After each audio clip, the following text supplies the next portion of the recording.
Hello, hello, hello, and welcome back to the Lights Camera Discussion podcast.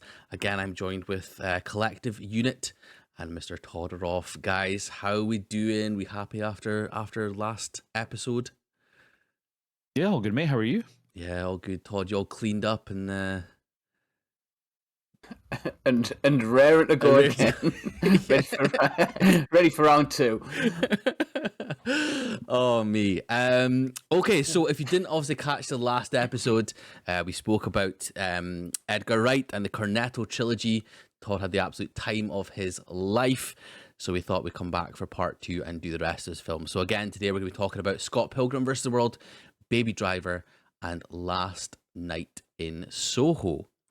Soho, instead of waiting and and killing some time. I've been so excited for this episode, and I can't wait for it to be over so I don't have to hear that story again. Sorry, Massey. Sorry. That's okay. That's okay. I appreciate it. It's maybe not for everyone's taste, but I'm sure someone listening will have enjoyed that joke the 3 or 4 times I've done it now over the 2 parts. But yeah, let us just get straight into part 2 of Todd's Wet Dream. So the first film we'll be talking about in this episode is Scott Pilgrim versus the World. So in a magically realistic version of Toronto, a young man must defeat his new girlfriend's 7 evil exes one by one in order to win her heart. So, Collie, thoughts on Scott Pilgrim versus the World? Kind of similar to when we discussed Hot Fuzz yesterday. I watched this probably not long after it came out, and I was like fine with it. It's okay, and it's just been one of those ones on repeat rewatches that I've enjoyed more and more. Every time. It's kind of got everything that I enjoy in a film of this genre. So I should have really liked it from the offset, but it's been a bit of a grower, and now it is certainly a shower. Todd, thoughts? I went to see it at the cinema on release, and just again, much like Shaun of the Dead, made it my personality. But I think it kind of like coincided, like the music, the video game style stuff, like.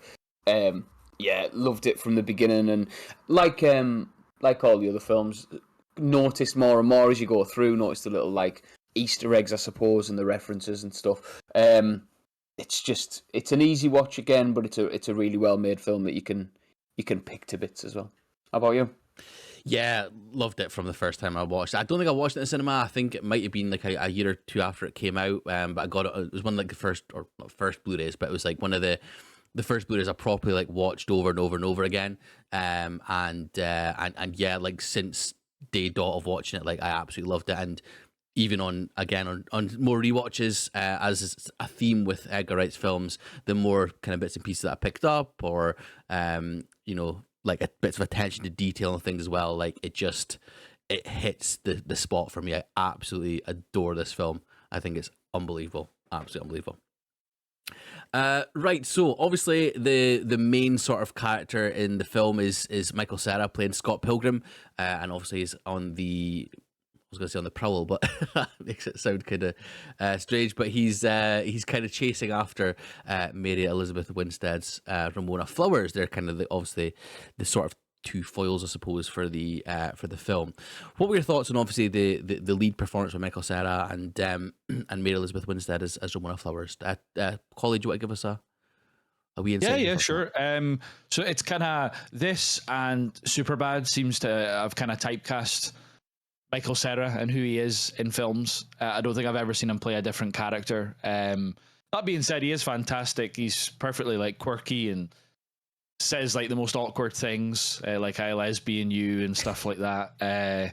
Yeah, I love him in this. He's just so charming, and he's hard, sorry, you have to root for him in this, even though he's morally in the grey, I guess, when he's cheating on girls with different girls and stuff like that. But no, I think he's a great character, really well written, and he really comes out of his shell as the film goes on, as he continues to battle the exes, which I thought was really cool. Mary Elizabeth Winstead's really good as well. She nails, especially in the first part of it, like the aloof kind of outside girl that's came into this community, but there's a bit of history there. I think she plays off that pretty well. Like, we're intrigued by her as much as Scott is, which I think is really a lot to do with her performance and the writing of Ramona in general. But no, I think they both nail it. Their chemistry is really good on screen as well. I think they're very believable. As are they courters? Is it if they're both being or one's being courted? Are they courters or whatever the term would be?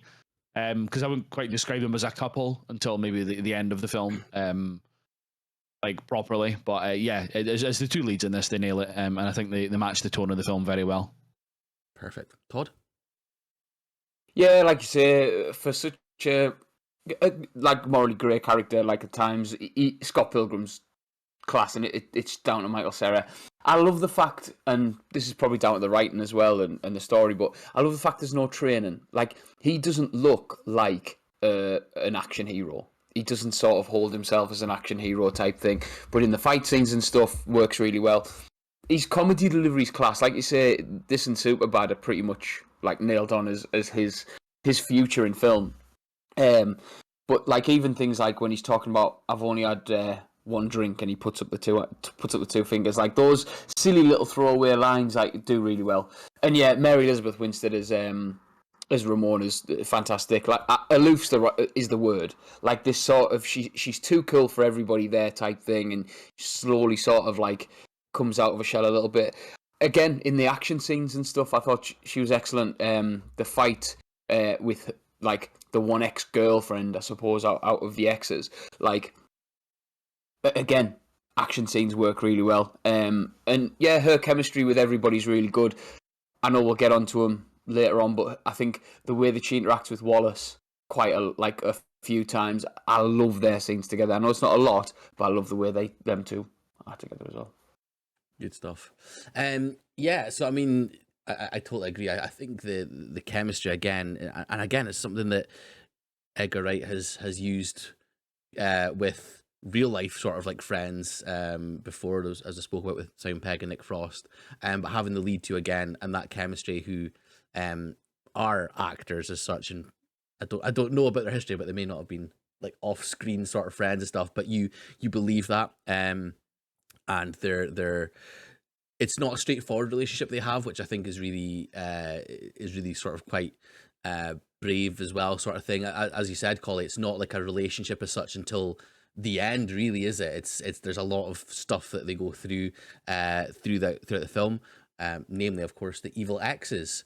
So, talking about the evil exes, how about we go through sort of like our thoughts on certain evil exes or fight scenes that we enjoyed the most from them. Was there any of the evil exes that stood out to yourself? Collie, how about you? I mean, like Chris Evans is probably my favorite of them, just because he's so ridiculous and he's got this kind of.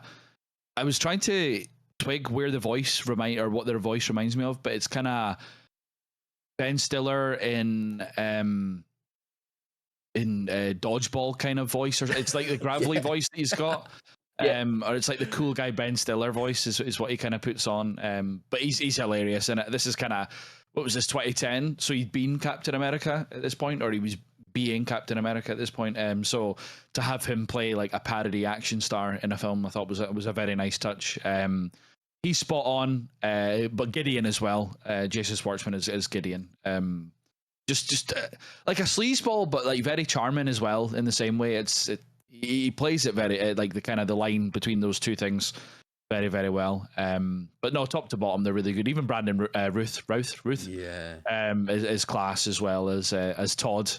And when they kind of click that he's in the band and stuff like that, it's and who he is, and that Ramona knows him as well. That reveal's pretty good as well. But all the reveals of all the exes, I think, top to bottom, are really good. But Chris Evans is my favorite. But I think that's just because he's probably my favorite actor out of them as well. So fair enough. Todd, thoughts on evil exes? Matthew Patel, I think, stands out just because seeing this film, I don't think I'd seen anything like it before. Like you say, in terms of the video game stuff, in terms of like the P level, all that kind of stuff. Like, so I didn't know what I was expecting. I hadn't read the graphic novels. I've read them since, but like it was just new to me. So to see Matthew Patel blast through that ceiling and think, all right, here we go, we're gonna have like this huge fight scene, and then he starts singing and dancing, and like it just hits you. And I thought that was really cool. Chris Evans is fantastic. it's the that's actually hilarious when he's like walking away when he's fought, somebody texts him, and that's actually hilarious. Brilliant. Like, I think they all do a class job. Jason Schwartzman in everything is fantastic, and the it's sort of about the evil exes. You touched on it there, Collie. The introduction to Todd and that clash at Demon Head is, I would say, it's possibly one of my favourite scenes in film of all time.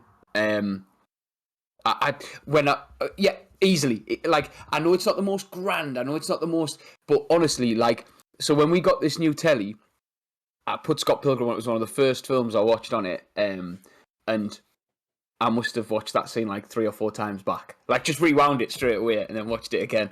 I'm like enamored by the whole situation of it. But Todd Ingram and the vegan police, I don't think we'll get to talk about that like later on. But like, the vegan police is so stupid. What a ridiculous! It's milk and eggs, bitch. Like, what a ridiculous thing to have. But how well it was done. That whole thing made me smile. But like I say, I don't think... Obviously, the Katyanagi twins are interesting. That fight's cool. Like, it's a really cool fight. But as characters, they're very much like, hey, there's 2 guys behind the decks, and that's it. Like that, you know. Yeah, it was more showcasing like the big monsters Yeah. fighting and stuff like that more than anything, was it? It was like a CGI show-off kind of thing. Yeah. And then Roxy, who is his girlfriend in... What's it called? Arrested Development. It's Michael Cera's... in Arrested Development. Like, again, really cool. She plays that annoying sort of, like, wannabe cool goth down to a T. Like, where she says, I've just cashed my last rain check or something in that stupid accent. And Michael Cera's like, where's that from? She goes, my brain! Like, that there for me is like, what an asshole. I hate her, but she's brilliant. Sorry, I think that's all 7 of them. Massey.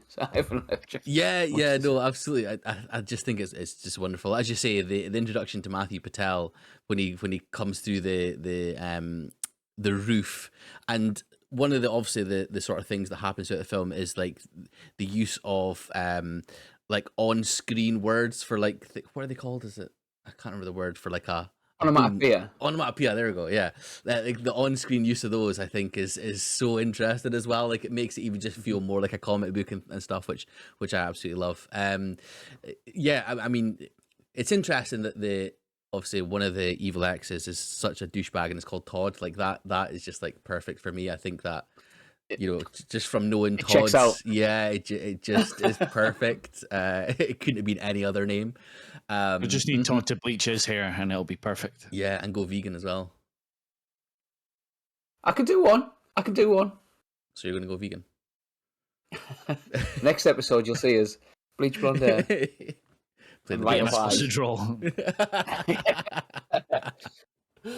But yeah, absolutely. I love the I'm same as you, Todd. I love the Clash at Demon Head introduction of the song. It's again the darkness and the bass line and the like, again, the kind of comic book thing where you see the faces of each other like kind of like flashing up and stuff. I think that's so well done. Talking about the is it Katanagi or Katanagi twins? Katyanagi. Yeah. What he said. There was, I read on IMDb, and you may have seen this as well, is that like they hardly spoke English. So Edgar Wright had to basically direct them with just like hand signals and stuff. So I kind of appreciate why maybe they're a bit less in the film than the other, or like or kind of have less Makes of a less I think of that. But I mean, standout is Gideon Graves for me. I think Jason Schwartzman plays that sort of like slime bag role so well, and in a lot of the stuff he's done. And for years, actually, I couldn't stand him because, like, whenever I saw him, I just got angry. I was like, "You little prick." I think he's absolutely fantastic. And again, as well, it's kind of the interesting relationship that he has, or the power dynamic that he has over Ramona. I think is a really interesting sort of facet to the film as well. So obviously that's the kind of evil exes. There's a load of other people obviously that are in the film, whether again just sort of like popping up or have a bit more sort of to do, namely the band, of course, the Sex Bomb. What were your thoughts on either their performances or even the music? If you want to chat about them, Todd, you want to start us off on Sex Bomb? Alison Pill for me is the key to that entire band. I think like the way that she is with Scott is fantastic, but just her introducing the songs every time, it just it gives that energy. Sorry, it gives the film that energy. The "We Are Sex Bomb and we are here to watch Scott Pilgrim kick your teeth in" is like it's just. Again, one of my favourite lines from a film. It's so stupid, but it works so well. I love young Neil. He's ridiculous. He's just absolutely like when she says, when Young Knives asks what does he play, and he's like, it's kind of a big question, like Zelda, and she's talking about the man. Yeah, again, I just think it's that, like, I've never been an instrument person. I've never been a musician. I've never sort of like been in a band, but it's that sort of like group of mates that just hang out. Stephen Stills obviously has the talent, is really cool. But yeah, it's just like it has that friendly sort of group that will stick together no matter what, despite the fact that, you know, Kim despises him and stuff. They're still there together as pals. Collie? Yeah, Alison Pill's definitely the standout, but I just get the frustration of Stephen to try and corral them constantly. Especially obviously Scott, because there's the cut back to when they're like halfway through the practice when he's been like, you know, imagining stuff about Ramona and that, and then he's just like, young Neil can play my part, and Neil's just like, hi, I'm there, and young Neil's funny as well. He's hilarious. That line about Tetris properly made me like belly laugh, because he's just completely innocent. Like he thinks that's genuinely what Knives is asking him, not about the band and stuff. But no, I think they're great. And I'll pass it over to you, Massey, before we move on to the rest of the cast. But I think Alison Pill's definitely a standout. Like Todd said, with the energy and the introduction to the songs, I'd say that's iconic. I think like it's probably one of the things that people think about most when you mention Scott Pilgrim. Yeah, completely agree. Alison Pill is fantastic. You're right about Young Neil. There's another sort of line later on, which is kind of obviously a take on the sort of like hipster thing, but it's when they're at I think is it Clash? It might be Clash of Demon Head, but it's afterwards, and he says, "Oh, you should have seen them live. Like they're better live." And they've just literally watched like a live show. Like that is just like it's the way it's delivered, and it's not even like at the forefront. It's sort of in the background, but you still pick up. It's just fantastic. Like I think it's so well done and so well delivered. But yeah, I mean the songs in that as well are phenomenal. I think it's such a for original songs, which can be hit or miss. You know, it's one of these things that I think if you write an original song, it's either going to be fantastic or one of these things that is just absolute dog dirt, because there's not that sort of like almost sort of gravitas behind it if it's like an existing band, or if it's been a song that's been played for a long time and stuff. So they've kind of got to hit, and they do. Like they're absolutely phenomenal. And as you say, every time Alison Pill hits those drumsticks together and shouts out 1, 2, 3, 4, like it's the perfect start for the films. Absolutely love it. So obviously, I mean, do you want to talk more about Sex Bomb, about the songs or anything, or before we move on to the rest of the cast? Or no, perfect. Okay, I think covered it. Yeah, excellent.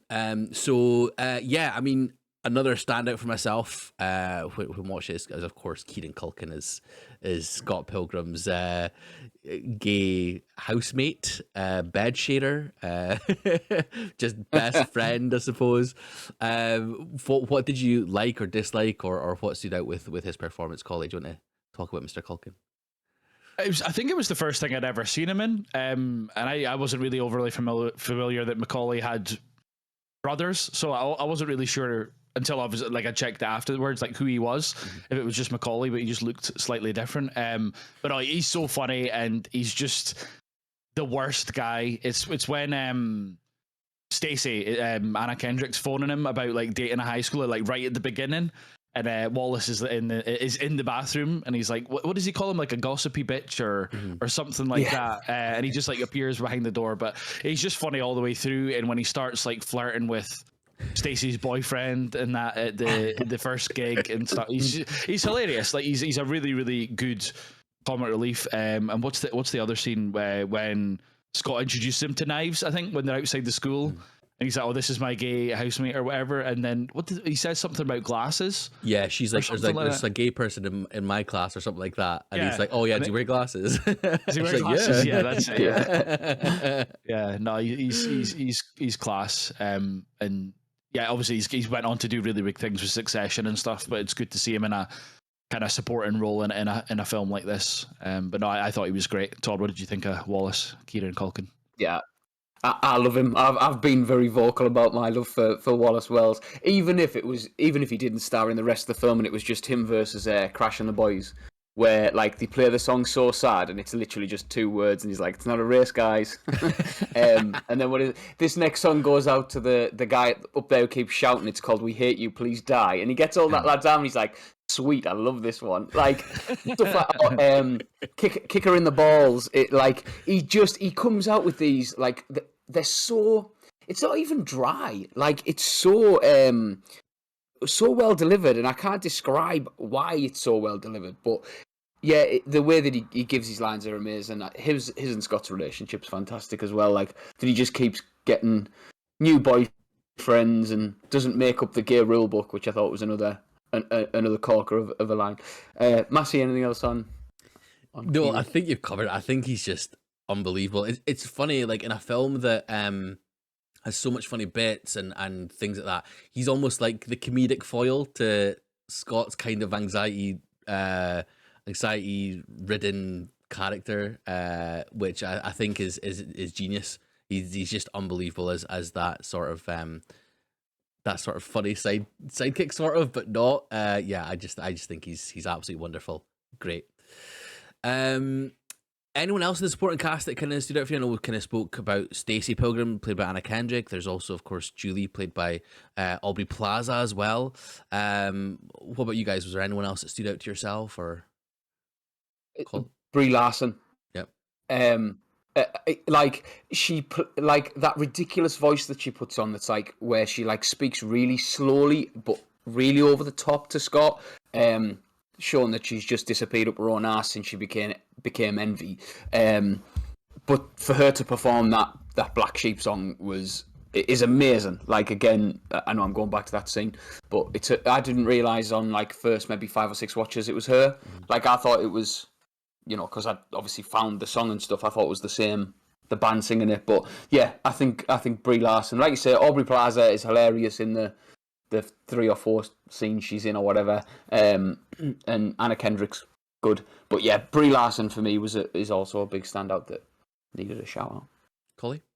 Yeah, Aubrey Plaza's hilarious in this though, like when she's constantly telling him off to like not speak to Ramona, and then I didn't realize until I read on IMDb they had to bleep out her words to avoid an R rating, and I thought it was just a pure like comedic thing, but it was actually like a functional thing. But yeah, I think she's funny, but it's kind of the same as like Michael Cera when I was saying earlier on, like she's not been typecast in that because she has done roles that are different, but that's her pretty much playing as April from Parks and Rec. It's just a very similar kind of character that she plays in a number of things, but yeah, she's just hilarious.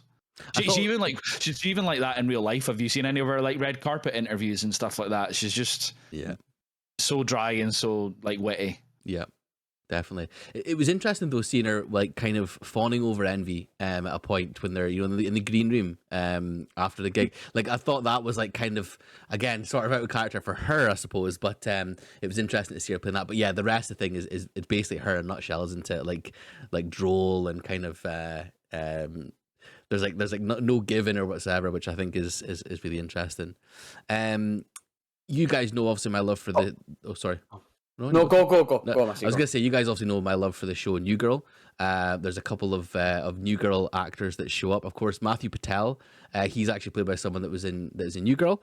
He gets married to or is like the arranged marriage for Cece, and then also Nelson Franklin, who plays Robbie in New Girl. He's the guy that Scott shows the picture that he draws of Ramona to, and then who he speaks to at the record label or like the G-Man's party towards the end as well. So again, I'm just going to put it out there that New Girl, if you've not watched it, please go and watch it because it's a bloody fantastic film. Sorry, Todd, you were going to say something there. Uh, Knives, Chow, she right the way through. Obviously, because she's constantly enamored with Scott, it kind of puts her on a certain like place where she can't do a lot because that's her role. But like once she starts getting pissed off and starts like dyeing her hair, that scene where she's dyeing her hair and she's like shouting on, she's fantastic. And I just, it's time to chow down. That like is again ridiculous, like typically comic book like dialogue. But yeah, I think she deserves a bit of credit as well because she's like I say, she doesn't have a lot to do because of who Knives is, but she does a fantastic job. Definitely. There's obviously the interesting bit where Todd punches a lady, shock, and the blue comes out of her hair. I think that is just like again the effect for that is absolutely wonderful. But throughout there's obviously like little bits of special effects that add to sort of the film. Was there any that stood out to yourself, Collie? Was there like kind of bits and pieces that you thought like was done really well with, in terms of special effects and stuff? Or I think that fight they were talking about with the Kataniyagi guys, with the monsters fight was good, but the final fight with Gideon and the love sword and stuff's amazing. It's you like throughout it's great graphically because it feels like a comic book, which is good because it's a comic book movie. But the final fight with Gideon's probably my favorite. Just like it's like not a side scroller, what like a fight game setup, especially for that one, a beat 'em up kind of game. Yeah, no, I thought it was great, and it was cool. Just on that, the Universal logo at the start, Edgar Wright really pushed for that, and I think it was his brother was the one that did the graphic designing for that, which I think was pretty cool. So I'm glad that Edgar Wright, had that kind of like leeway or push with a studio to get involved all the way through to their logo at the start of the film.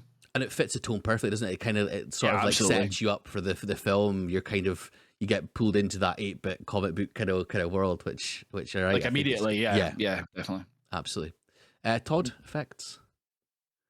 Yeah, so it was the Roxy Richter fight with the giant hammer and the chains. I thought was really cool. And like you say, gives Ramona a chance to kick a bit of ass as well. But like, yeah, I just think like you say, right the way through, things like the grabbing a life was really cool because it doesn't look out of place. Do you know what I mean? The CGI, for a film of its age, looks good because it's a certain style, and I think that was a wise choice, not trying to be like too realistic or go too over the top with it.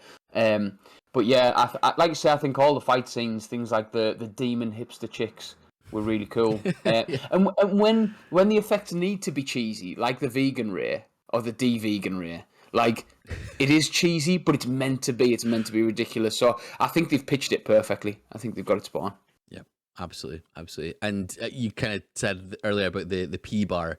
Even just like when that obviously happens, and you can see it in the mirror just slightly, a little bit of it like reflected and stuff as well. I think that's just again the attention to detail is absolutely spot on. And again, we spoke about it in the last episode how Edgar Wright is just an absolute wizard at that sort of thing. Like he loves obviously the little intricate things that maybe you don't catch on first watch, and maybe you catch them on third, fourth, fifth rewatch, which allows his films to have that sort of rewatchability. Okay, was there anything else you guys want to talk about in terms of Scott Pilgrim versus the World then? No, I'm done, I think. Yeah. Perfect. Good. Excellent. Okay, so let's rate them from our letterbox then. So, Collie, what did you rate Scott Pilgrim versus the World? 5. Excellent. Todd? 5 for me, yeah. Excellent. And a 5 for me as well. Absolutely. I love it. Love it. Right. Okay. So on to the next one in the Edgar Wright films. We're on to Baby Driver. So coerced into working for a crime boss, a young getaway driver must face the music when a doomed heist threatens his life, love, and freedom. Collie, first thoughts on Baby Driver. I love this film. I loved it since the first time that I'd seen it. It's one of those it's like one of my showcase like 4K films. I just think it's a gorgeous looking film, especially like the opening chase scene and stuff. I think it's spot on. Yeah, like I said, yeah, absolutely love it. Todd? Yeah, chuffed. I got to see it at the cinema. I think a couple of times actually. It's one of those that you can watch again and again for a number of reasons, but just like I think showcase is the word, Collie. I think that's spawned like the action sequences you're just in awe of, the choreography, the sort of the way that the camera is used is phenomenal. Yeah, absolutely brilliant. Good stuff. Yeah, same for me. It's so weird to see this as being such a polarizing film. Like I don't understand like how it can be. I don't know. Just from my point of view, like it's great. Like I don't understand how people could see it any other way. The choreography, the again attention to detail that Edgar Wright brings, the performances, I think are absolutely wonderful. And yeah, it's an absolutely phenomenal film. Okay, so rating it, letterbox. No. In terms again, let's talk about like the main performance. Of course, we've got Ansel Elgort as Baby. He's obviously the main character in this film. Talking about polarizing, I think he can be quite a polarizing sort of actor. But obviously, enjoying the film. What do you think of his performance, Collie, as Baby? Yeah, I think like I was going to touch on when you were like, it's such a polarizing film. I think the most polarizing thing about it is him. It's whether you like him as the lead or not. And I think in terms of an actor out with this film, he's kind of take him or leave him. But in this, I think he does exactly what he needs to for the character of Baby. He needs to be kind of reserved and a bit wooden almost, and kind of very insular and stuff. So I think he nails it. I think even when he's kind of courting Deborah and stuff like that, he's very timid and nervous about it. But as the film goes on, kind of grows a pair a little bit and stands up to Doc, Kevin Spacey's Doc and stuff. So character development wise, I think Elgort nails it from start to finish. How the character grows within the film. Todd? Yeah, I'm with you. I think he nails it.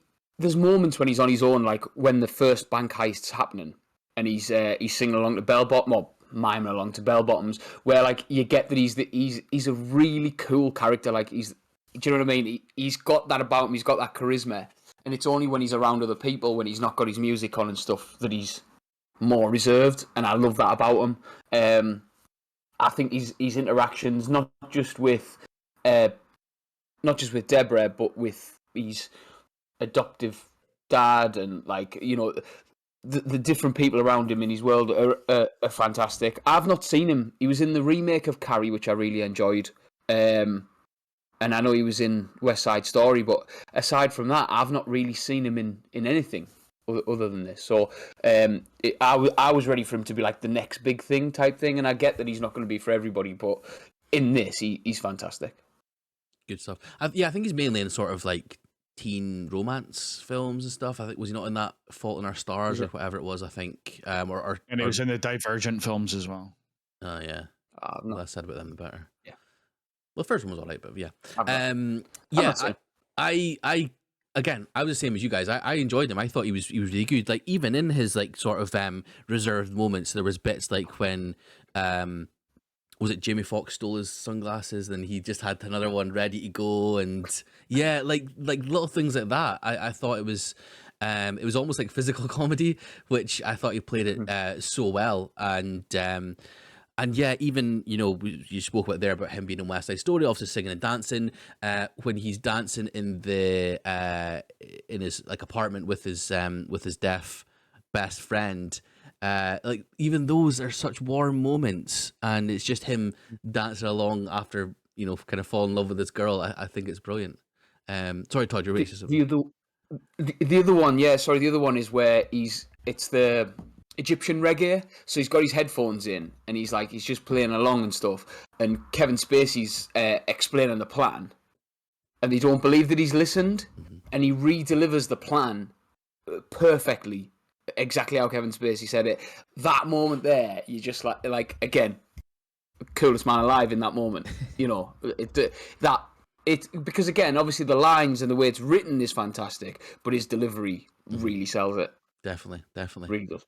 And of course as well the sort of the first time we see Deborah, the lead up to that with the dancing in the street kind of thing as well. It's just, it's so flawless. Like that whole, again, this is obviously we're talking about Edgar Wright, and a lot of it obviously falls on him for that sort of scene. But again, for Ansel Elgort to carry that scene as we go through the streets with him listening to the Harlem Shuffle is brilliant. I think it's unbelievable. His sort of physicality and stuff as well. I absolutely love his performance. So there's obviously a lot of supporting cast. We should probably go through them. We spoke about obviously Kevin Spacey as Doc, as like the kind of lead of this sort of heists and things. What were your thoughts on his performance, Collie? Yeah, he was good. He was properly sinister, and I think. We talked about Spacey a fair bit when we did American Beauty, and obviously this is what 20 years later or 15 years later or whatever. So he'd matured into that like kind of older kind of character. So yeah, he's that father figure in a way to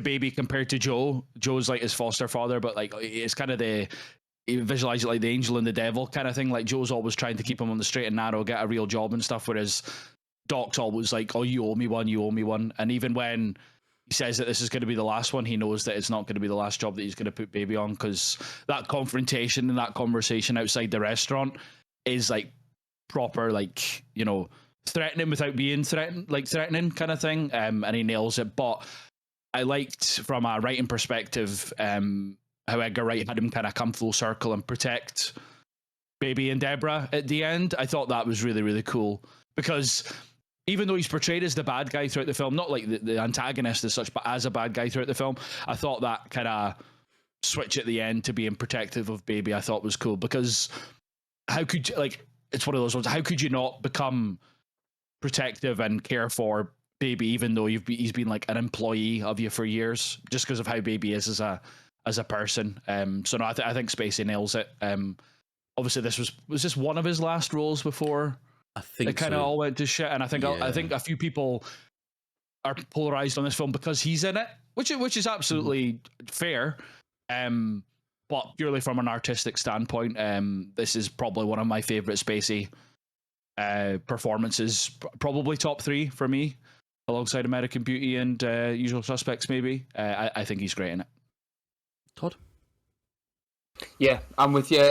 Like, it's that level of sinister that you can't really trust him, and there's times where you feel like you can be drawn in by him because he has that charm especially when he's delivering the plans, and the way that he interacts with, and the way that he treats everybody differently. Like, as in, he knows to keep Jamie Foxx's character at arm's length and will be a little bit more harsh with him, where, like you say, even early on, he still protects Baby. He still looks after him when, like, again, when Jamie Foxx has been a bit of a bastard to him, like, Kevin Spacey's still standing up for him, and that's really cool. But yeah, I think he plays that sort of, it's not an anti-hero by any stretch of the imagination, but it's, like you say, it's not an antagonist either. He's a bad guy who's just kind of there orchestrating the entire situation. I'm with you. I think one of my favorite performances by him.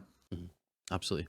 I mean, I think for me as well, I completely agree. First off, as you said, Collie, the discussion, or the sort of like intense sort of chat they have at the restaurant, I think is brilliant, and it reminded me of Spider-Man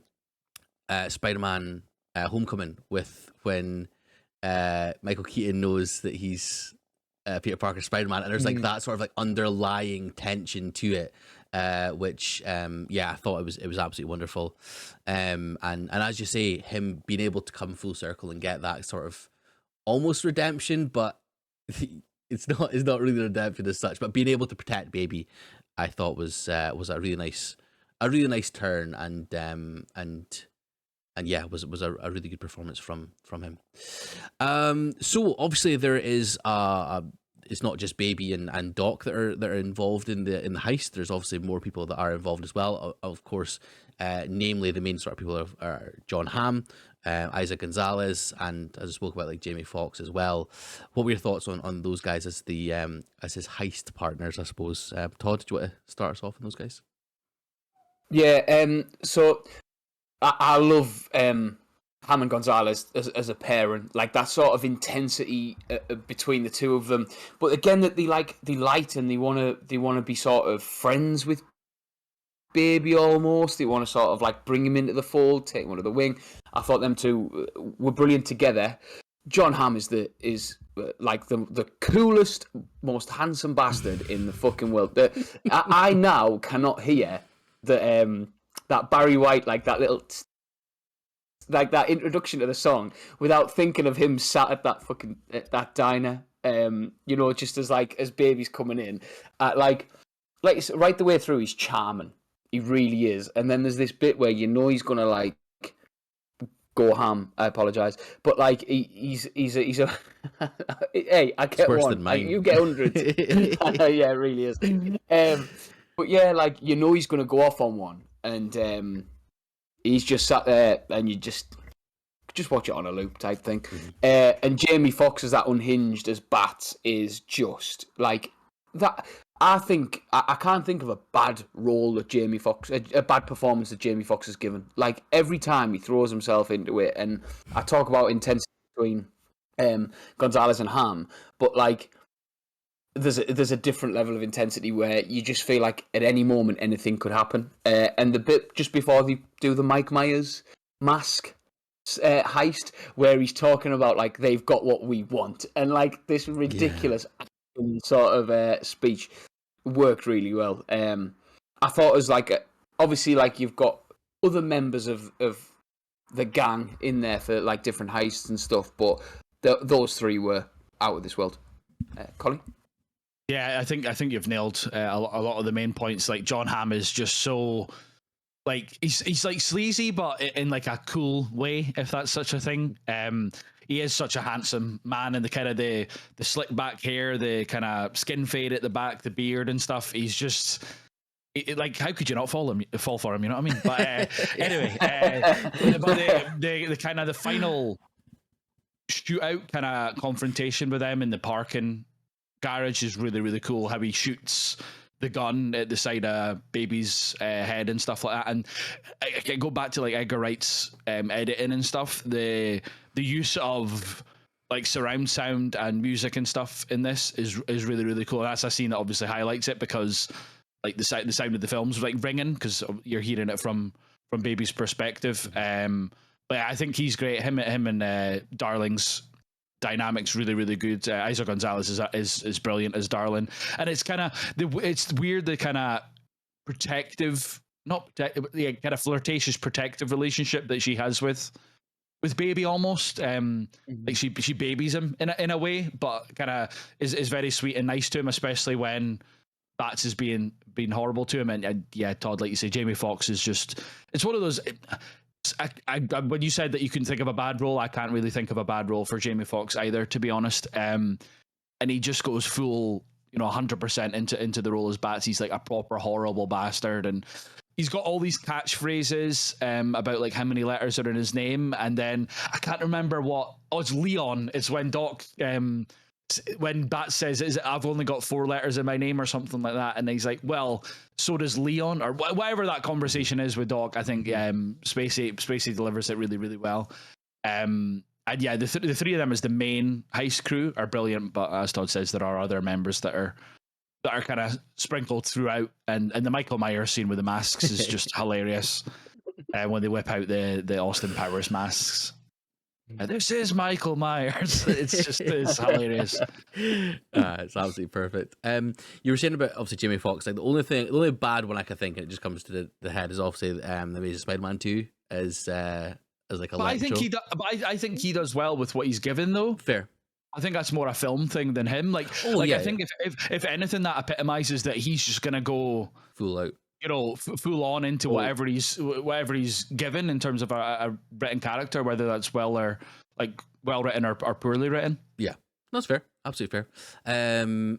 Just a talented guy, isn't he? Of course, with singing and stuff as well, and of course Ray, unbelievable in that film. Well, Django's his best role for me personally. Fair. We're gonna go down a Jamie Foxx tangent. But. I know we talked about Mendes, but even in Jarhead, like he's not in it. He's not in it a lot, but what he's in, he's gold.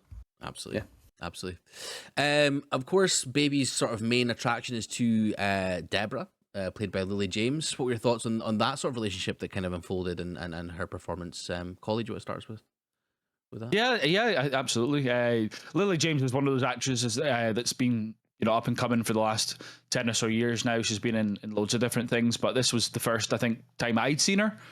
And I wouldn't have thought that she was English based on her accent work in this. I thought she absolutely nailed the kind of, I don't know what accent. It's like a southern southern accent, is it? And she nails it. And even when she's obviously like attracted to Baby from early on, but she's intrigued by this guy and shows him all when he shows her all the iPods.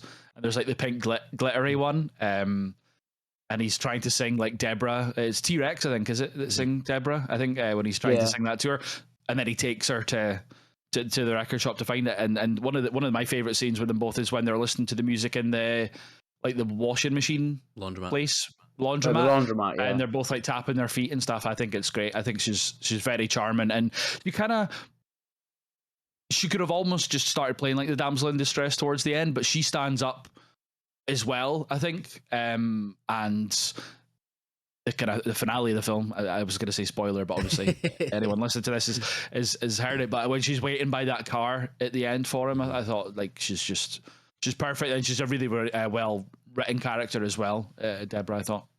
Todd, what did you think? Yeah, this was my introduction to her. This and since then I've seen her in a couple of things and been really impressed. Like that Rebecca.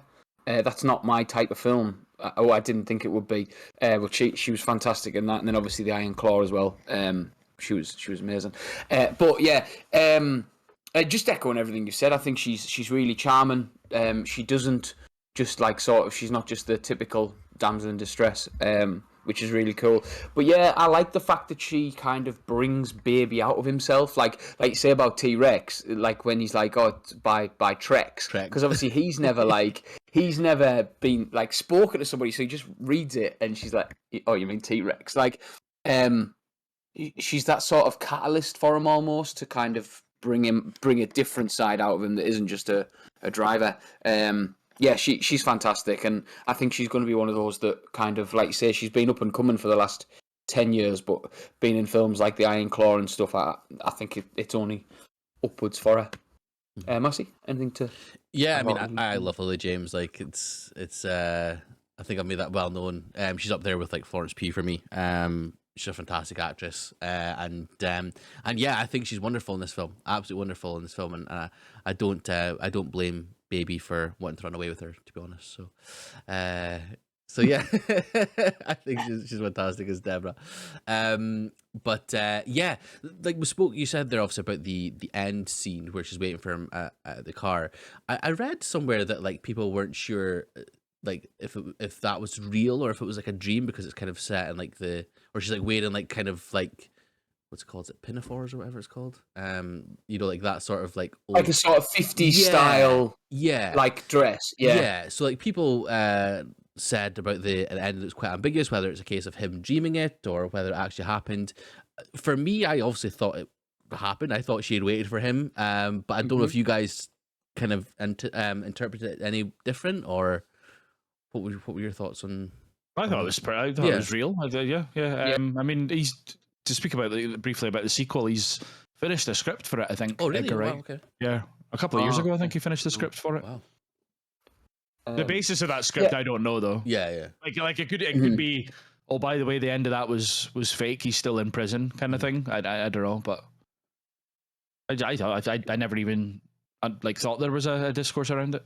Yeah, I mean that's it. Because I didn't see it any other way. That's why I was surprised when I read there was a couple of people that thought that. But Todd, did you have any ambiguous part of it? Or? No, I thought it was real. I get why people are saying about like the dress and stuff, but I just think it was like that was more just a bit of a homage to like past like old school cinema and stuff, and that kind of when because it is in black and white and then it goes to color and I think that's all it was. I think though, aside from like I suppose they've got the technology with the glasses and stuff. A lot of the film in its sort of costumes and stuff feels a little bit timeless.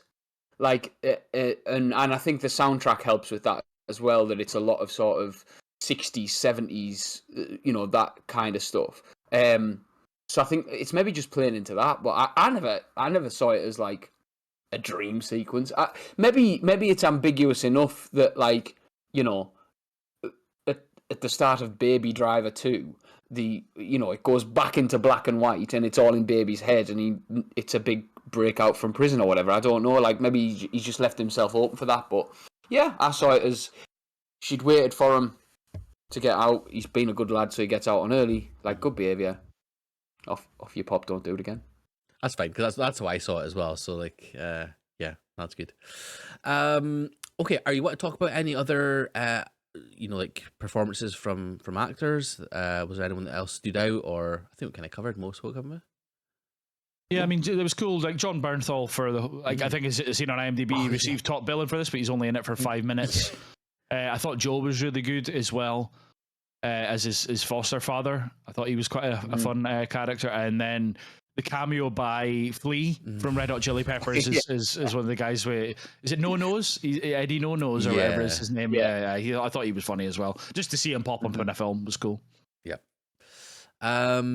Okay, so I mean, do you want to kind of get onto a bit about the effect, or sorry, like the choreography, but like the more driving choreography, because that was obviously a big part of the film, the sort of like escapes in the car and things as well, the police chases and stuff. Was there anything that stood out for you guys there? Anything that really impressed you, or what do you think, Collie? Do you want to? I mean, the opening one in the red Scooby, I think, is my favorite. That kind of slide that he does down the alley, and it like goes between the two trailers. I think it's like one of the coolest like car stunt tricks I've ever seen. It's not even like overly elaborate. There's no flips or anything like that, but I just think it's so well choreographed, like you say. But not so much on the driving side of things, but one of my favorite scenes in the film, and it's such an Edgar Wright scene, is the shootout with the cops with the weapons. And I love the little guy that's with the what's he called, like the charcuterie and stuff like that, when he's describing the weapons as like this big leg of ham and all that kind of stuff. I think he's great. But then the fact that the scene and the gunshots play out along with the song, I think it's like pure Edgar Wright. It's just, if that's one of the ones throughout his whole filmography that you'd be like, oh, show somebody random like that knows films, relatively speaking, who wrote and directed this, they probably could make an educated guess as to who did it, and it would probably be Edgar Wright. I love that shootout especially. And yeah, the ending one, I'll let Todd speak on any others that stood out for him, but I thought stylistically the ending one was really cool for the bit that they had those stupid glasses on as well with the pink lights. I thought that was quite funny as well, because right before they all come out that bank, and it's the kind of the sound mixing on all your hearing's the windscreen wipers, and as he's warning the bank teller to not come in, and then that's when it all goes to shit. I thought it was all the action scenes were great. I just love this film. Sorry, I was zipping all over the place there, but I thought this was a Todd getting all excited. Everybody loves Edgar Wright. Yeah. Todd, on you go. Yeah, so the opening, where he's going to get the coffee. I know we were going out to driving, but I think you've covered it perfectly with that. The only thing I would say is it feels realistic. I know it's very over the top and it's very like ridiculous, but like the way that in that opening driving scene where he pulls in front of the other red car, like the fact that there's 3 identical red cars on the road at the same time, but like that he pulls in front of it, hits the brakes, makes him swerve out the way and pops into that space. Genius. Like, to even think about that is class. But yeah, that opening scene, I think, could be analysed, and I think you could watch it through 7 or 8 times, and you'd still miss something. There'd still be something that you didn't quite catch. Whether it's like the song lyrics, or my favourite is the heart change. So when the heart on the wall is black, I think, it's like spray paint on the wall behind the coffee shop, and when Deborah walks past, it changes to red, and it's like, again, it's only on like 9 or 10 rewatches of that scene specifically to analyse it for something else, like that I've clocked that. Do you know what I mean? Like it's brilliant. I'm with you on the tequila. I think, and again, so I have vivid memory of walking the dog the day of going to see this. and listening to Tequila because it was in the trailer of Jamie Foxx when he throws the grenade, and the grenade blows, and then he goes Tequila, like just that whole sort of like the soundtrack was released before it.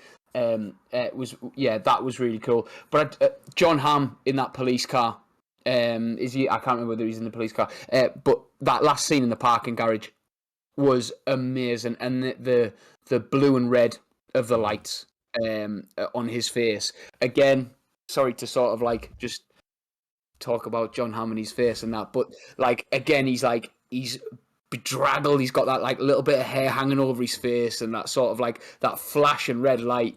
Just yeah.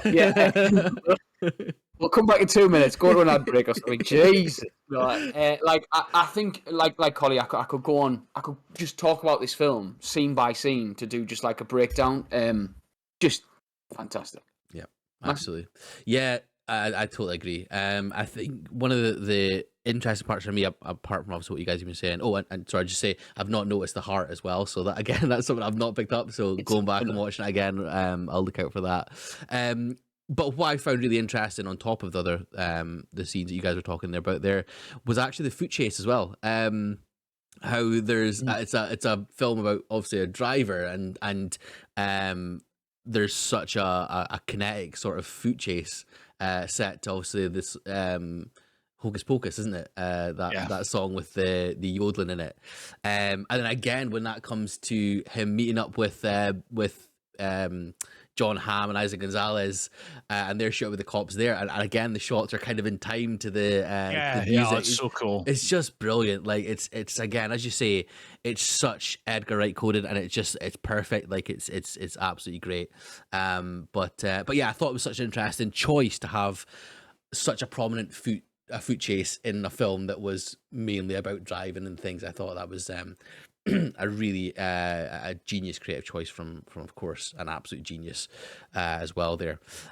Brighton Rock, shout out to Brighton Rock as well. Like I've loved Queen.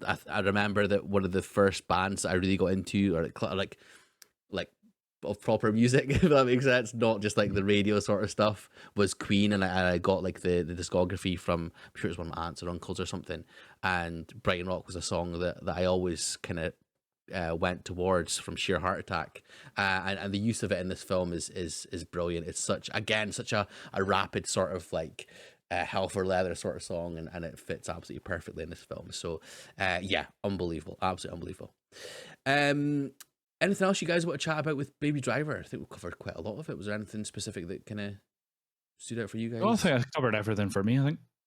Yeah, just the soundtrack. I know, like you're talking about like specific tracks, but I think as a start to finish soundtrack, including the the Run the Jewels remix that's on there, like it's perfect from start to finish. Like it's still one of those that I've gone back to. That I think like at our wedding, there was a couple of songs that traditionally we wouldn't have had on if we hadn't seen this film, that we just played over and over again. I just think it is the perfect soundtrack for me. Yeah, it's my favorite Edgar Wright one by far. Yeah. Just I'm check saying something. Yeah. Just check that wedding. Collie, were you invited to that wedding? Or I was not. no, neither was I. Well, he wasn't invited to yours though, so that was a bit Swings and roundabouts. Yeah, okay, fair enough. Yeah. Okay, I was gonna say it was before I even knew him, but it's fine. It's fine. You should have known. You should have been able to sense that, Yeah. and that's what's happened. So. Absolutely. But yeah, I totally agree. Soundtrack wise, I think you said it yesterday. Sorry, not yesterday, because that would ruin the illusion. But in the last episode, you said about he's one of the best curators in terms of soundtracks out with Quentin Tarantino. It's absolutely spot on. I think this is the absolute epitome of that. So yeah, completely agree.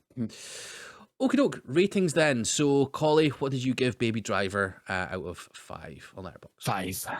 Todd? 5.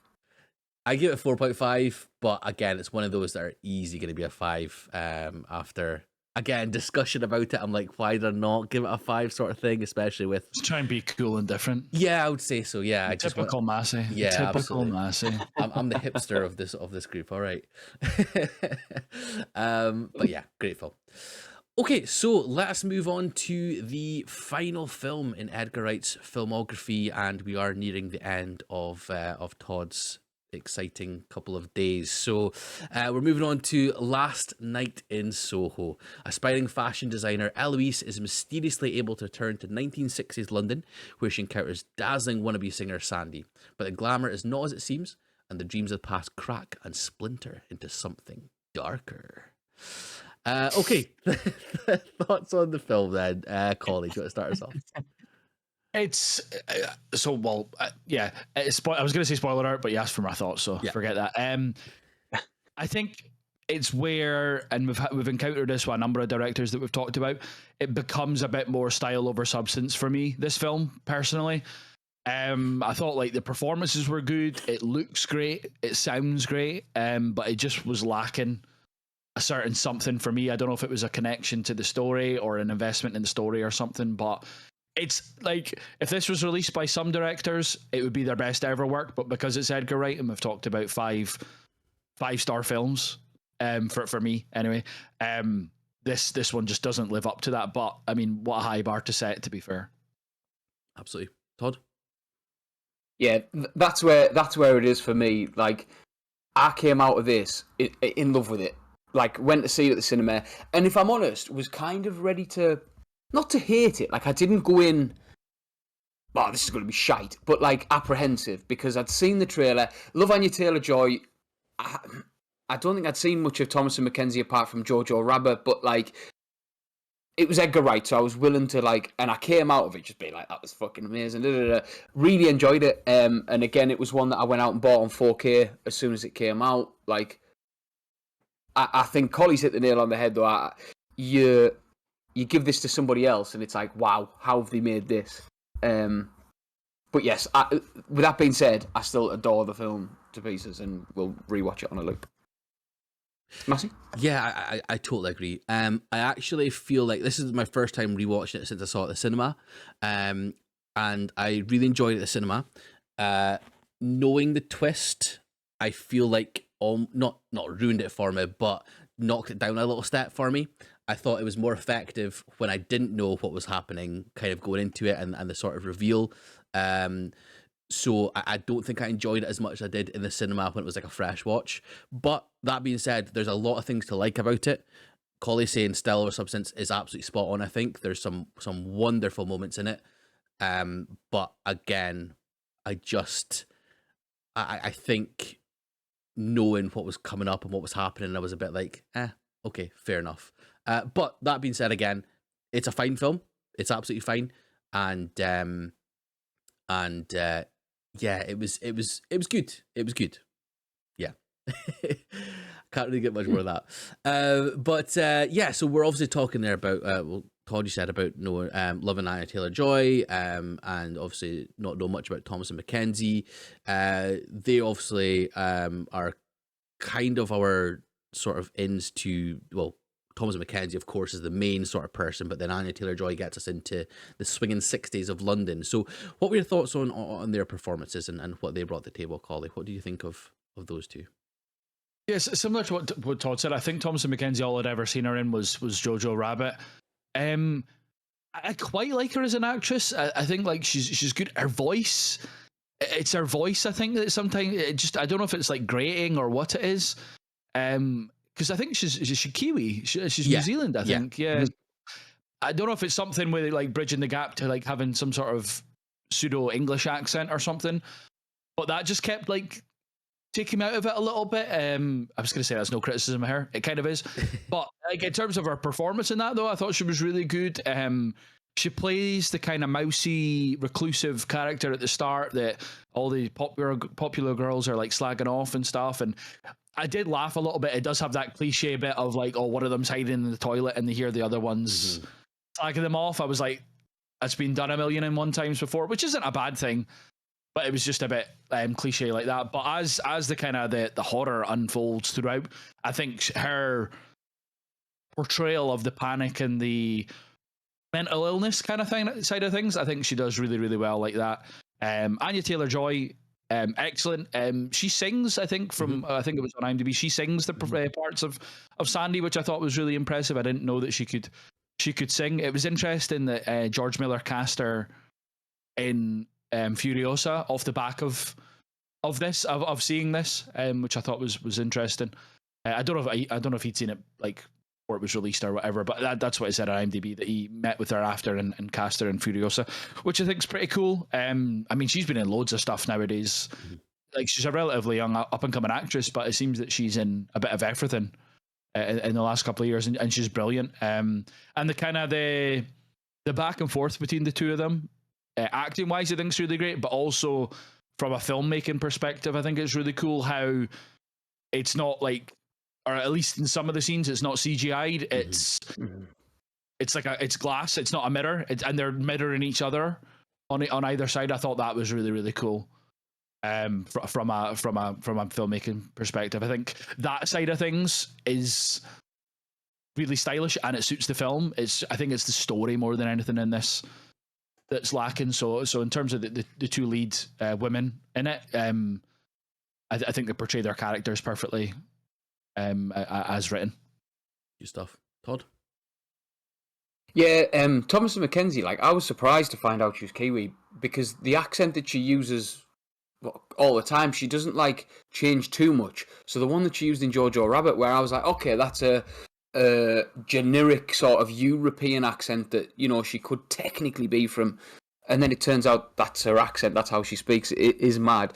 Yeah, I think the madness taken over it is really cool. Like, it's the thing about this, like, it's I never know whether it's a giallo or giallo, I don't know how they say it, but like that traditional like Italian horror style, like that's where this is. And I think she plays, like we were talking about very briefly Suspiria beforehand, like that idea of Suspiria and like the over the top madness taken over, and I think this is very similar, like, and I think she does that really well.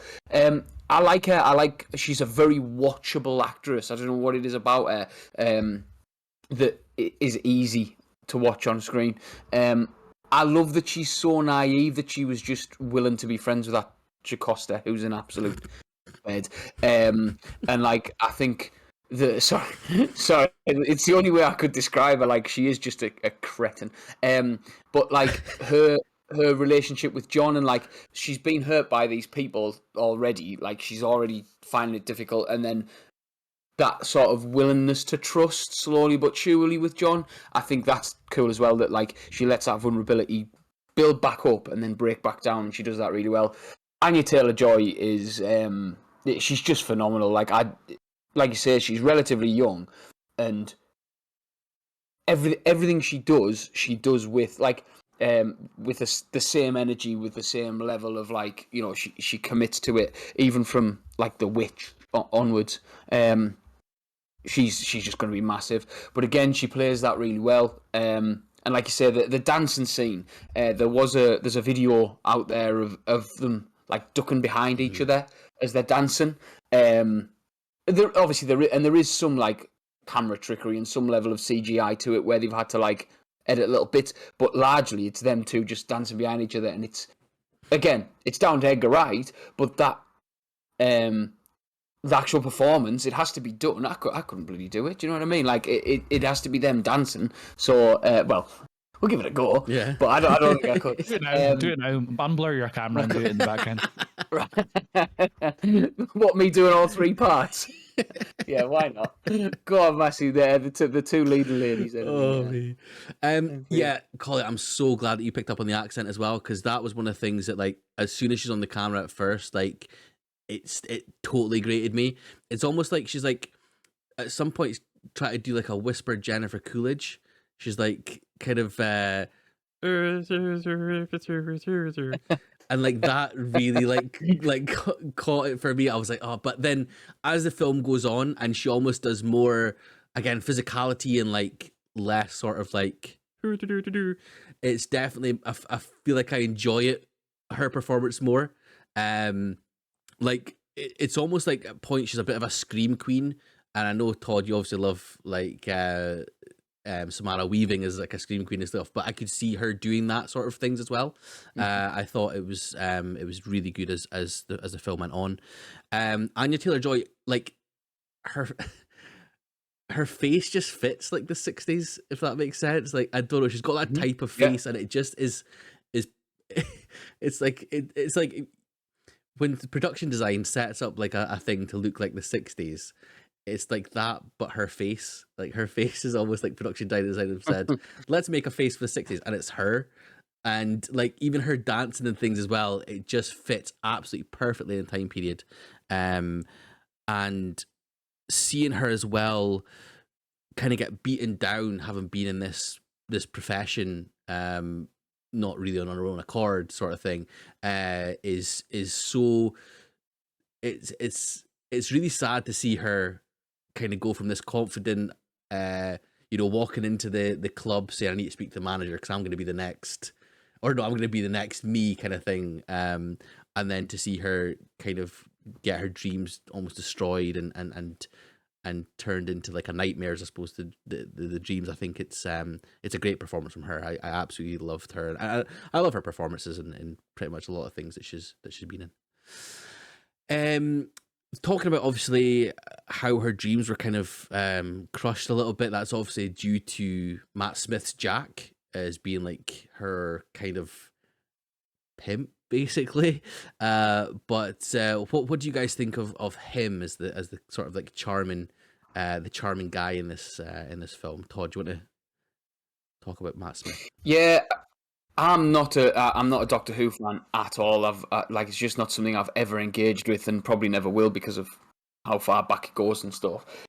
So I didn't know a lot about him prior to this, but it's just like it was really cool knowing who he is. And like you say, when you say about face for the 60s, again, he looks like he belongs in that time period, but he's got such an English face, like typically English face. I don't know what it is about him, but it was cool to see him be like smooth and like a charmer, like, and have that sort of that Cockney accent, and then, but it was also good to see him, like, say, with him just knowing, oh, he is Doctor Who and what that entails almost. Like, it's nice to see him be a bit of a dickhead as well. Like, obviously, I don't like his character, but Matt Smith's performance as that dickhead worked really well, and it was cool because it was a nice sort of turn. And again, that's down to the writing. It's also down to the performance, where I wasn't expecting it. I genuinely believed that this Jack was the guy who was going to change things for her at the beginning, obviously. Yeah, he was really good. I loved the sort of it wasn't even like a slow turn. It was one scene to the next where all of a sudden he's just, oh, you're going to go and spend some time with, and there was a little bit of remorse, and then all of a sudden there was nothing. Like he struggled with it for about 10 minutes, and then realized, he's going to be making money from it. So fuck her. Yeah, really sinister, and really well portrayed. Collie? Yeah, the switch from charming to like evil, I thought he did really, really well with. It's as a character writing thing, it's so interesting because obviously he defends her from that sleazy guy when they first meet, and he hits him and they run away together and stuff like that, and then it turns out that he's just going to be giving her away to those guys that he protected her from in the first instance. It's just really like slimy and stuff, but like you say, it's not even like there's hints of it. It's just one scene, and then all of a sudden it's, no, you will do this or else kind of thing. Yeah, I think he does it well, and perfectly English face. I'm gonna have to try and remember that phrase for Matt Smith moving forward. I don't know if either of you have watched House of the Dragon, but seeing him with like a blonde wig because he's playing a Targaryen, and it's quite jarring for the first wee while because you're used to him with just his brown or his dark hair. And yeah, when he's in the full suit with the kind of coiffed over hair and stuff like that, like he's a very handsome man, is our Matt Smith. But yeah, his performance in this and the writing of Jack as a character I thought was great. Definitely one of the standout things for me in this.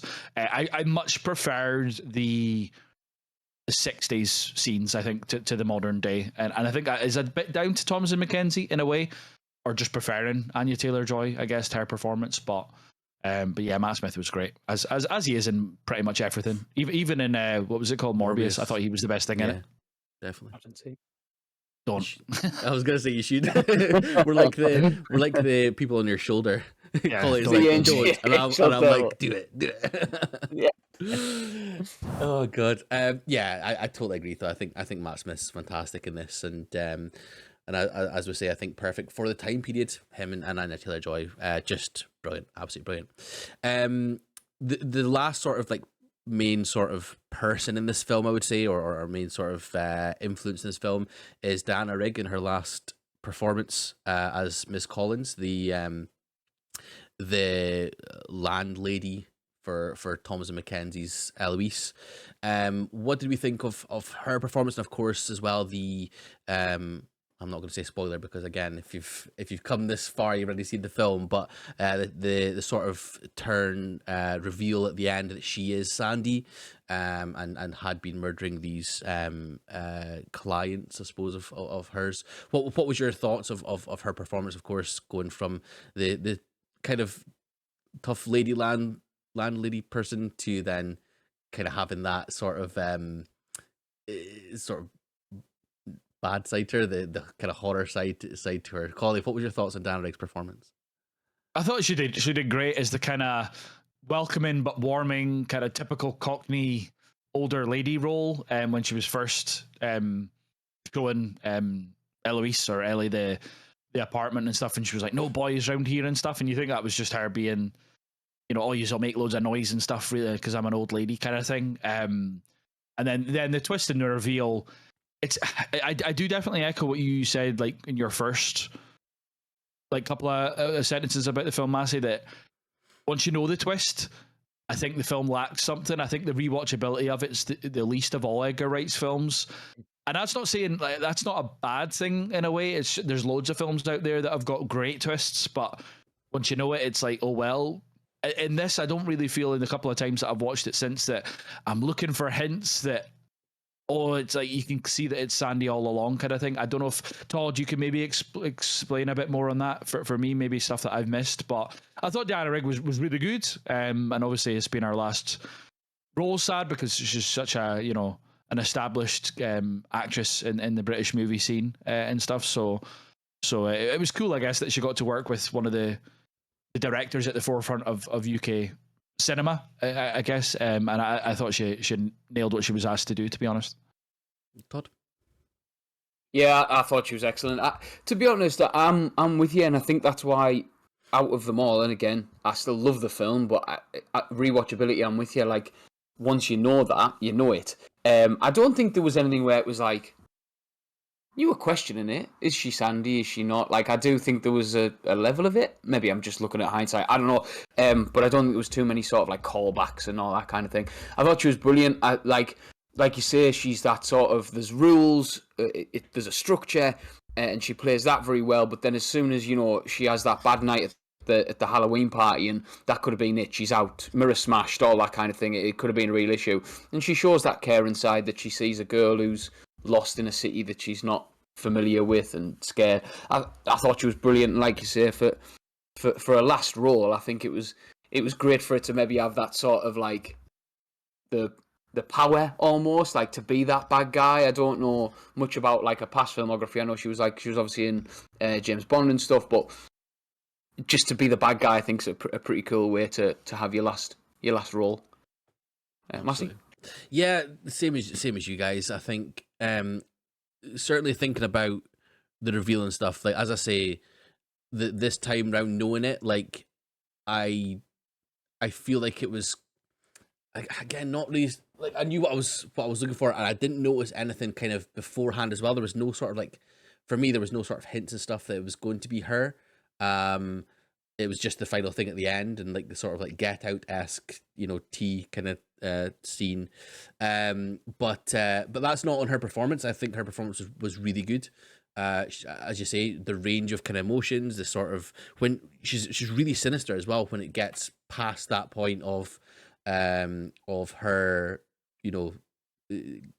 deciding to then stop Ellie or essentially try and kill her kind of thing. I thought like when it started to do that, and I thought she was really, really sinister, especially that tea scene when she's kind of like, there's no over the topness. She's just like, yeah, you're just gonna sleep now, and that's gonna be it. Like, it's not gonna hurt. And I thought that was like super creepy. And again, super creepy first time, and that was creepy again this time as well. So, yeah, absolutely. I think her performance was great. And Collie, like, you absolutely nailed it when you said there about the fact that she was able to her last film be with someone who's at the forefront of British cinema, because that's obviously, you know, her sort of like bread and butter as well. And then being able to finish it with Edgar Wright, I think that's a very touching tribute. So it was a good pick up there, Collie.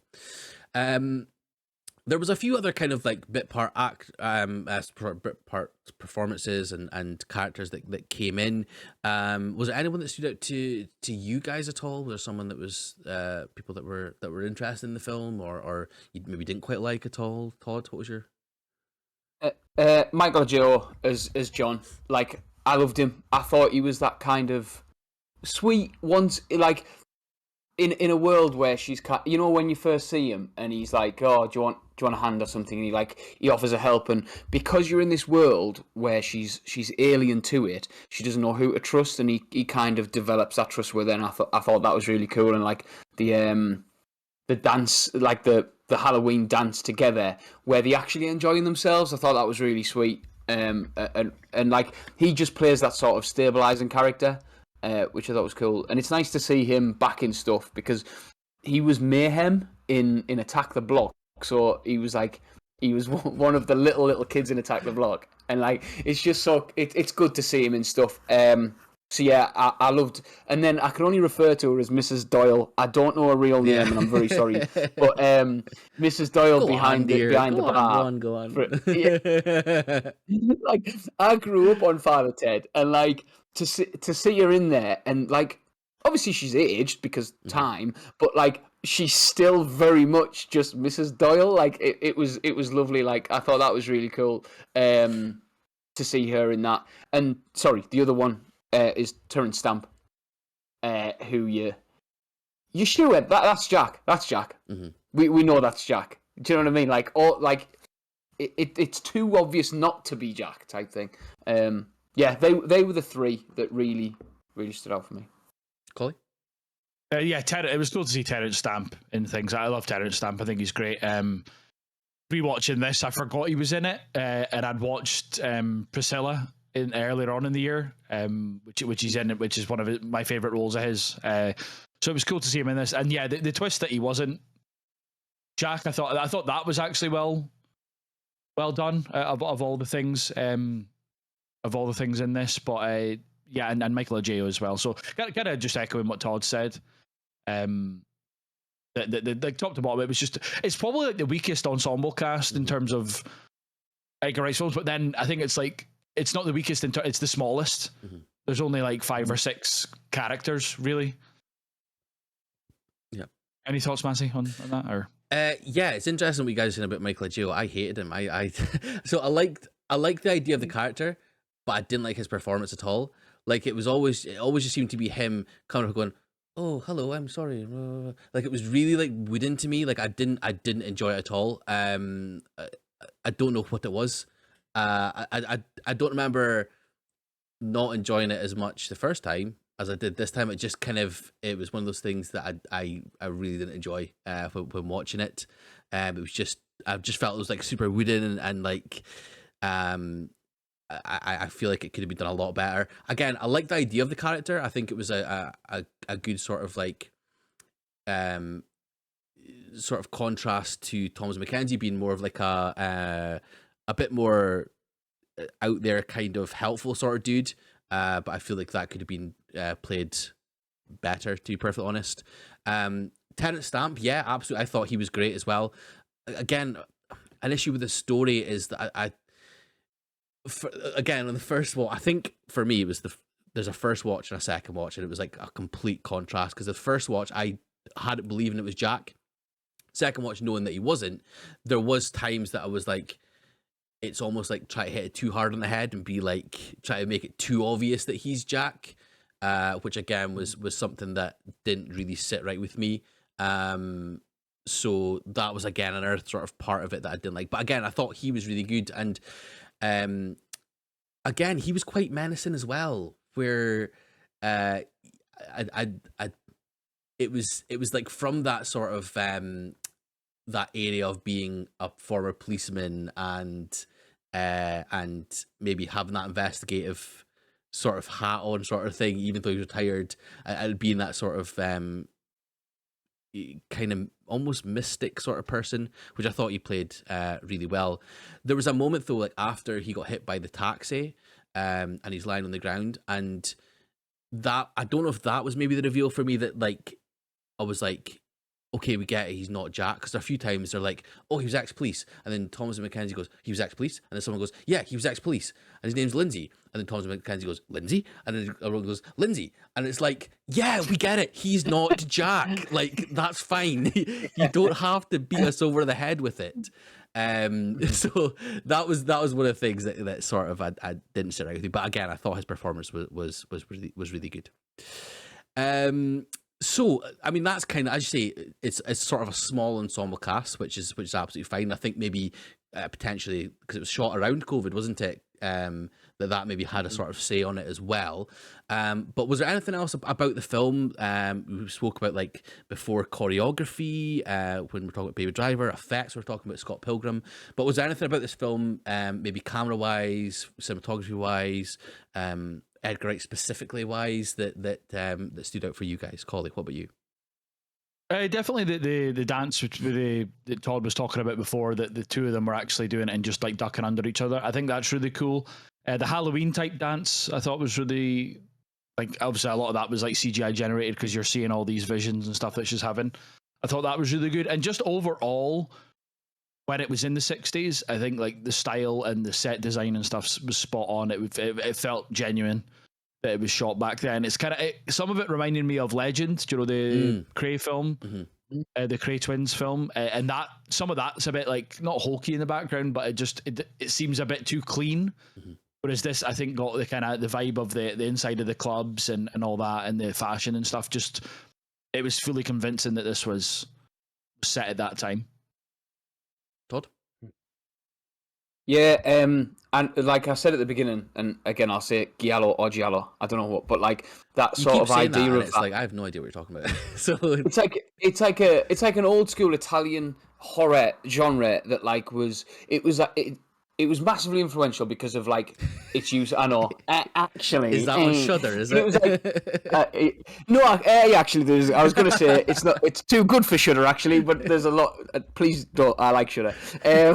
There's a couple on Shudder where it's like a lot of like over the top blood and like a lot of color and stuff, like ridiculous lighting, and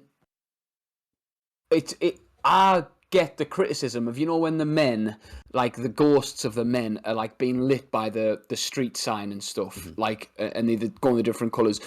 Like, a lot of people saying that looks shit, and I thought, well, I get where they're coming from, but I liked it, and I think it's Edgar Wright going, I love these films from like the 60s, you know, and I want to kind of replicate that in here, I suppose, and I really like that about it. I like that it was like a tribute to horror, some of it. Yeah, like I said, really well shot, really well designed as well. Even stuff like the classrooms and the library scene, I thought was really cool as well, where she's running and you can just see like the moving to and from.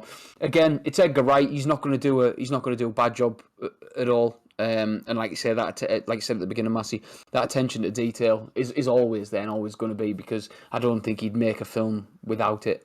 Yeah. Really yeah, that's interesting, because like I like obviously talking about the 60s and stuff. I thought the production design for that, as well as you guys have said, was brilliant. The lighting was something that really stood out to me, like that red lighting and things. I'm surprised that people didn't like the ghosts like changing their face and stuff, because I felt like that actually fit the story really well as well. Like how it was like, you know, so much had happened to her that the faces almost became anonymous at points, because, you know, she'd been you know, it happened so many times to her and stuff. But the red light changing that, and yeah, I thought the lighting was one of the standouts for me as well.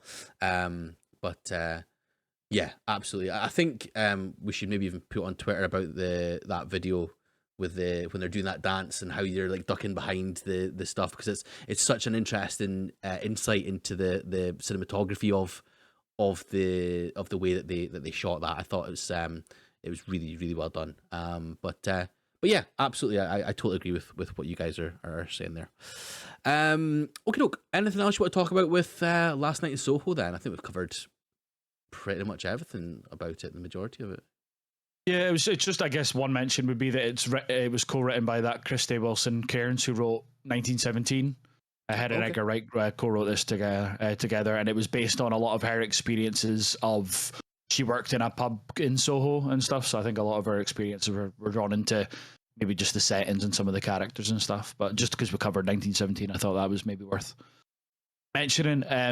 But also, just this is a summation of this film, it's probably the least Edgar Wright of Edgar Wright's films. Yeah. There's certain sequences you could probably be like, oh, maybe that's a bit Edgar Wright, but compared to like that gun shootout in Baby Driver that we're mentioning, or obviously any of the Cornetto trilogy, like this could have been made by other people, and it's not as easily identifiable that it's Edgar Wright, I thought. Yep, totally agree. Okay, look, let's give just the soundtrack as well. Oh, just just to kind of repeat myself, like from the last couple, but like in terms of the soundtrack, I know it's got Cilla Black on there, but who was like at that time like an icon? Do you know what I mean? Like I'm not a fan as such, but like to have that as like I'll still listen to that, you know, as I'm listening through the soundtrack, and I think Anya Taylor-Joy does a better version than Cilla Black, but you know, but even stuff like There's a Ghost in My House. I've never heard that before, and it's like I could listen to that on a loop. It's great. Again, he does it well for atmosphere, but he also creates like this soundtrack that's just very, very listenable, and I think he does a lot of stuff based around music first and then writes the film, or like, do you know what I mean? Like he has those ideas in his head first. Just before we move on to like obviously rating and stuff like that, when I seen Cilla Black and like obviously heard Cilla Black and stuff, have you guys seen the tweet that was about like her like having a not moving from a table? Like every time I saw her, like I was just in bits. It's like something to do with I met Cilla Black. She was like holding a table for like 8 folk, and she wouldn't move for us. She was like super rude, and there's just a picture of her sitting at the table, staring at the person to take the picture. It's honestly one of the funniest things I have ever seen. Yeah, we'll have to tweet that as well then, because if you've not seen it, it's absolute comedy gold. But yeah, I just kept thinking that whenever I saw Cilla Black. Okay, doke. So let's move on to our ratings of Last Night in Soho then. So, Collie, what did you give Last Night in Soho on Letterboxd? 4. Todd? 4.5. Perfect. I gave it 3.5. I think it was a 4 first watch, but a 3.5 second watch. So it is what it is. Okay, so if you've listened to other episodes of ours before, what we do at the end of episodes regarding a director, we will go through our rankings of their films. Last time I hadn't wrote down my actual rankings. I tried to do it with my head.